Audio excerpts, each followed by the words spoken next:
Scientists have rounded on Boris Johnson for scrapping all COVID-19 rules as a political statement, despite sky-high infection rates. The Prime Minister announced on Wednesday England will be the first country in the world to fully end pandemic curbs. Ending all rules, including the legal requirement to self-isolate, will now likely happen on February 24, a month earlier than planned. Professor Tim Spector, a leading epidemiologist who runs the Zoe COVID study, told Times Radio, "This is more a political type of statement rather than a scientific one. I think we have to really look at this in the context, both of politics and science, and also what's happening, because there is some rationale to this and other countries are doing things similar. But it's clearly a race for the government to say that Britain is first. Britain is the first to come out of this. Britain has conquered Omicron. Our booster program is world-beating, etc., etc. But I think what they're relying on is data that is highly disputed scientifically that, really, the UK has come out of this faster and better than anyone else." He said hospital admissions and deaths are down, but the Office for National Statistics (ONS) and the Zoe data show the UK is still at more than 200,000 cases a day. He added, "We're still close to where we were on January 1 and that peak we had. It's definitely not over, your risk of getting it is huge, and to suddenly give the wrong message by saying, we're getting rid of all restrictions, if you've got an infection don't bother isolating, which is sort of implied but not said, that is totally wrong."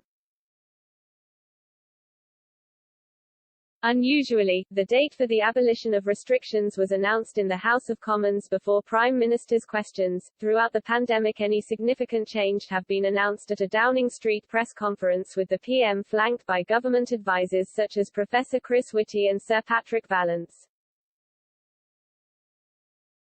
It is understood they and other scientists were blindsided by the announcement.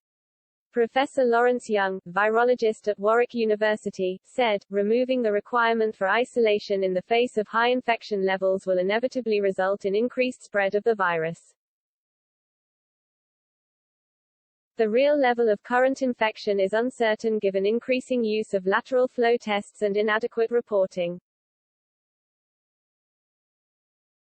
This will be further compromised as people will not see the value of testing when they have symptoms or come into contact with infected individuals.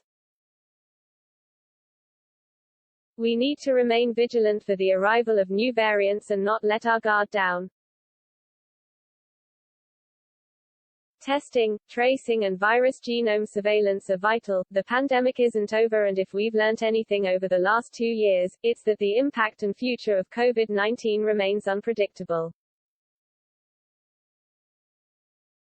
Professor Paul Hunter, leading microbiologist at the University of East Anglia, said, "The comments from the Prime Minister were quite a surprise.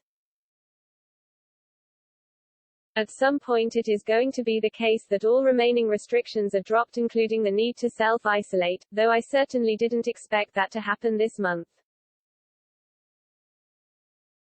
The concern for me remains our more vulnerable people, especially those who for medical reasons may not have responded as well to vaccine as we would have wished.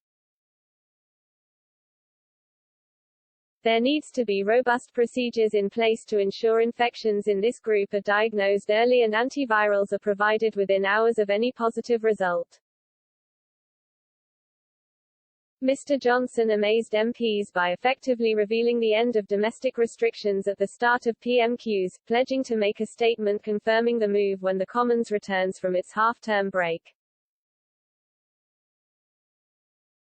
He said, "Provided the current encouraging trends in the data continue, it is my expectation that we will be able to end the last domestic restrictions, including the legal requirement to self-isolate if you test positive, a full month early." The announcement came as figures showed almost 5,000 fewer people died in England and Wales last month than the 5-year average for January.